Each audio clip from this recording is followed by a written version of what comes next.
ketemu lagi dengan Oma Amerika di sini. Jadi sekarang aku mau ngebahas lagi, mau nge-reaction lagi. Aku tuh paling senang kalau nge-reaction video gitu ya.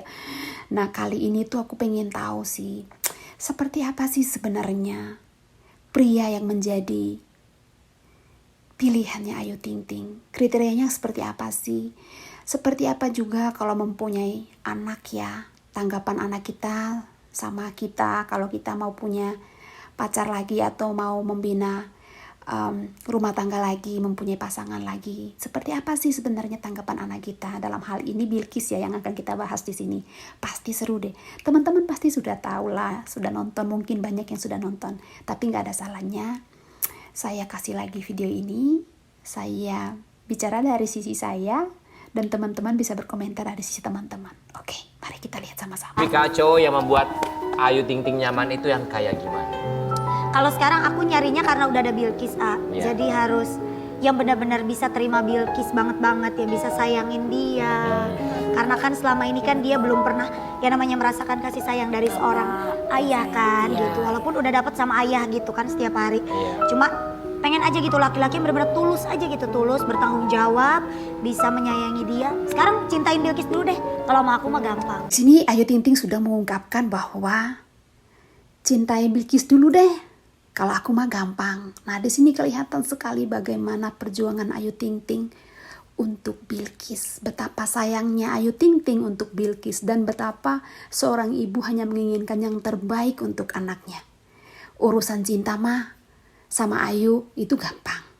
Nah, di sini ternyata sejauh ini Ayu belum menemukan sosok yang benar-benar diinginkan Ayu, yang benar-benar sesuai dengan apa yang Ayu mau. Emang susah ya, misalnya kita yakin lah pasti banyak cowok yang ngedeketin Ayu Ting Ting. Susah ya menemukan cowok-cowok yang mendekati Ayu Ting Ting dan Ayu merasa kayaknya kurang tulus. Sejauh ini sih aku belum nemu ya orang yang benar-benar bisa ngeklik sama Bilqis tuh belum. Gak tahu kenapa ya, karena emang anak kecil tuh kan gak bisa dibohongin ya. Iya. Kalau dia emang tahu tulus dia atau tahu enggak tulus ya, atau sayang. enggak. Gitu. Kadang dari misalnya gitu ya, aku punya yang teman deket atau apa dikenalin sama Bilqis, Bilqisnya juga langsung kayak Menarik diri. enggak gitu. Iya, dianya belum bisa juga buat membuka diri. Ya gimana ya, benar seperti kata Ayu ya, anak-anak seusia itu sebenarnya peka ya. Mereka peka, mereka bisa ngerasain mana yang tulus, mana yang enggak, mana yang bisa dekat dengan mereka atau tidak gitu, mereka bisa ngerasain. Dan di sini itu Bilqis sudah mengalami banyak hal ya, banyak proses bersama ibundanya sejak Bilqis dalam kandungan, dan itu sungguh tidak mudah. Di sini tuh Bilqis ada proteknya juga ya sama maminya, sama bundanya, supaya ya mungkin karena sama-sama mengalami hal yang sama jadi takut disakiti itu ada. Yang jelas Bilqis kalau menurut aku bukannya melarang dalam tanda kutip yang negatif, tapi beliau hanya ingin mastiin bahwa ibunya itu benar-benar berada pada orang yang benar, laki-laki yang benar-benar tulus menyayangi ibunya. Sebenarnya di sini ya hebat juga sih Bilqisnya bisa menjadi satpam buat bundanya. Masih bisa mengontrol ibunya gitu kan, meyakinkan bener nggak bundanya itu kerja sekarang ada di mana ya. Kesannya itu kayak overprotect ya, tapi anak seusia itu sebenarnya ya cemburu dalam arti perhatian ya, takut berbagi perhatiannya, terbagi perhatian atau kasih sayangnya. Dan di sini itu sebenarnya Bilqis hanya ingin meyakinkan bahwa ibunya baik-baik saja, ibunya bersama dengan dia. Dan beruntung sekali Ayu itu tipe artis yang memang ya kita bisa tak bilang lah yang gak neko-neko, artinya sayang keluarga, selalu di rumah, gak yang pesta-pestaan atau keluar ke tempat-tempat kemana gitu. Jadi di sini Ayu bisa lebih nyaman ketika ada hal-hal seperti ini. Maksudnya ada kayak bukan komplain ya, ada Bilqis butuh perhatian lebih. Nah, Ayu bisa ada di sana gitu kan. Dan itu menurut aku sih sebenarnya baik juga untuk bonding ibu dan anak. Anak sendiri ya bilang, Bunda gak usah pacaran deh, gak usah punya pasangan. Di pikiran Ayu Ting Ting itu seperti apa? Aku selalu ngasih pengertian sih ya. Kayak sekarang kan dia nggak pernah mau Kayak contoh aja nih, Siva lagi hamil kan. Dari sekarang aja dia udah cemburu. Kenapa kok cemburu sama? Iya, dia takut karena udah ada anak kecil lagi nih yang bakal hadir di rumah kan. Dari sekarang juga udah mesan gitu, Bunda sayangan siapa?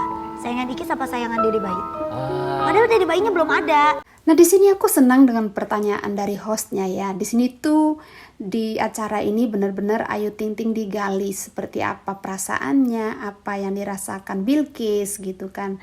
Dan kita bisa lebih banyak tahu. Dan di sini itu Bilqis ya benar ya secara psikologi ya, secara anak seusia itu emang yang selama ini selalu dipenuhi dengan kasih sayang yang full hanya untuk dia, dan tiba-tiba akan ada orang baru gitu kan, itu pasti ada kecemburuan. Tetapi benar seperti Ayu bilang, itu harus anak-anak seusia itu memang harus diberi pengertian yang baik ya, yang bisa dipahami oleh dia, supaya nanti meskipun dengan kehadiran anggota baru dalam keluarga, dia bisa sayang, dia bisa senang, dia bisa ikut ngerawat bayi itu gitu kan, ikut dilibatkan. Itu jangan sampai kita mengabaikan hal-hal seperti itu.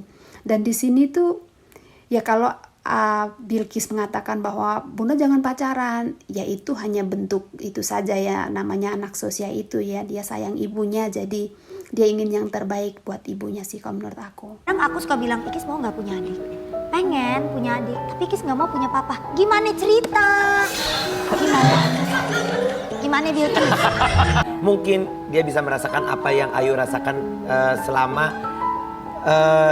selama dulu apa sampai sekarang. Mungkin dia tuh kayak ngerasain gitu bahwa sakitnya, apanya, pedihnya, apanya gitu-gitu mungkin. Ada perasaan yang kadang tidak bisa dikomunikasikan. Betul. Kan pasti seorang ibu pasti kalau misalkan lagi gundah, galau, kita pasti curhatnya kan sama anak ya sayang. Iya. Nah, ini kesannya lucu ya, ditanya Bilqis mau nggak punya adik? Mau. Tapi nggak pengen punya papa gitu kan, atau ya terus gimana ceritanya ya punya anak nggak punya papa yang mendonor gitu kan.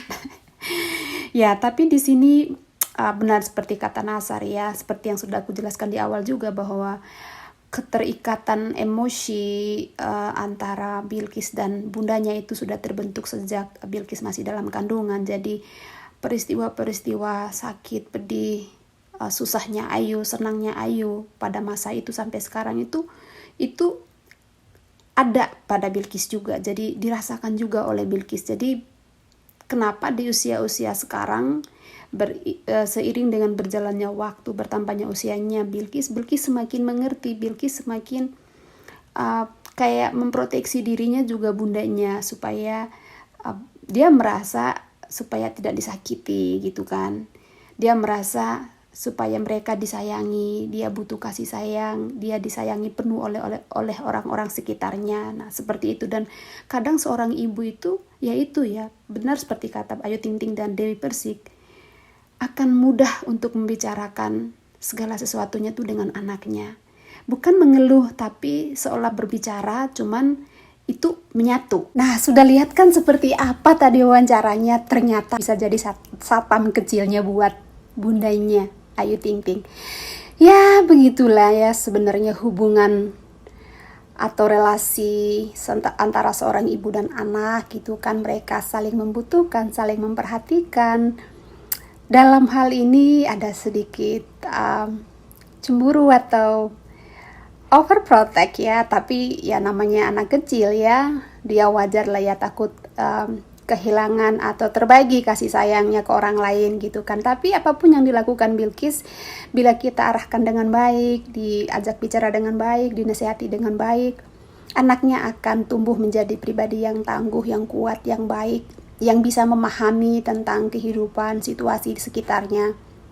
Dan di sini aku senang karena setidaknya Ayu itu ada rem kontrolnya ya, kasarannya ada satpamnya, ada seseorang yang begitu tulus memperhatikan Ayu dan sebagai monitornya lah ya. Jadi Ayu tuh bisa, oh ya aku tahu nih ada anak di rumah gitu kan. Perilakunya bisa dikontrol oleh anaknya dalam arti yang positif ya, dalam arti tanggung jawab. Ayu tahu ketika berada di luar, Ayu punya tanggung jawab di rumah, yaitu anaknya. Jadi tidak berlama-lama di rumah. Oke, sampai di sini dulu. Bye.